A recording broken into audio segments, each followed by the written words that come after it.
বিসমিল্লাহির রহমানির রহিম। সম্মানিত দর্শক, আন্তরিক শুভেচ্ছা ও অভিনন্দন।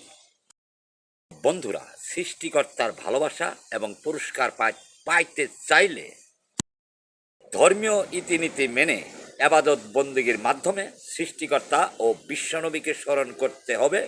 তো বন্ধুরা, আবাদতে বিশেষ একটি মাধ্যম হলো নামাজ। তাই এই নামাজ পড়তে হবে সকল প্রকার সৎ হয়ে।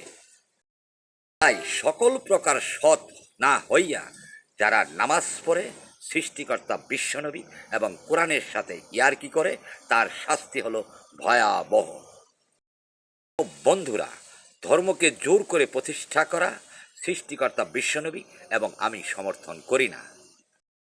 সমর্থন করে শয়তান। তাই ধর্ম হলো যার যার, পুণ্য হলো তার তার।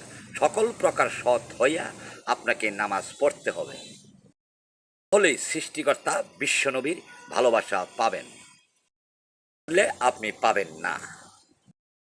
বন্ধুরা, ধর্মীয় কাজ না করলে পাপ হয় না, কিন্তু সঠিকভাবে কর্ম না করলে পাপ হয়। বন্ধুরা, বিশ্বের সকল ধর্মের মালিক হলো সৃষ্টিকর্তা এবং বিশ্বনবী।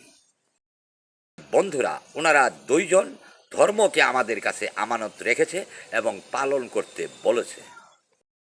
বন্ধুরা, এই ধর্মীয় গ্রন্থগুলির পবিত্রতা রক্ষা করা আমাদের সকল মানুষের নৈতিক দায়িত্ব।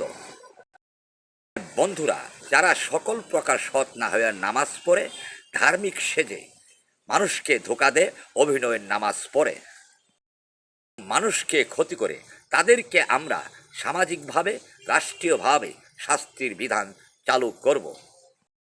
এই সৃষ্টিকর্তার রহমত আমাদের উপরে নাজিল হবে। ধর্ম বিশ্লেষক সহ আন্তর্জাতিক বক্তা মুন্সি মৌলানাকে জানিয়ে মাননীয় প্রধানমন্ত্রীকে বলছি, যারা অপরাধ করে তাদের জন্য নামাজ নিষিদ্ধ করুন।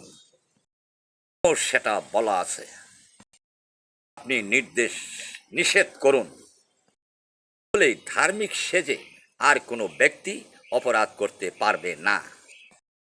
তাহলে আমাদের মুসলমান জাতি সকল মানুষের কাছে সৃষ্টিকর্তা রহমত নাজিল করবে। রাষ্ট্রসহ ধর্ম ব্যবসায়ী এবং ধর্ম বিশ্লেষকদেরকে বলছি, আমার এই মতবাদটি সঠিক তদন্তের মাধ্যমে সত্যতা না পান, তাহলে আমাকে যা শাস্তি দেবেন তা আমি মাথা পেতে নেব। আমার নামে মামলা করবেন, তবে হ্যাঁ, একটি কথা, আমার যাতে যাবজ্জীবন হয়, আর যে হারবে তারও যাবজ্জীবন মেনে নিতে হবে, তাহলে আমার নামে মামলা করতে পারবেন। বন্ধুরা, আমি সঠিক ধর্ম প্রতিষ্ঠা করি, এই জন্য আমি বিশ্বের সকল ধর্মের ধর্মগুরু। ধন্যবাদ সৃষ্টিকর্তা সর্বশক্তিমান।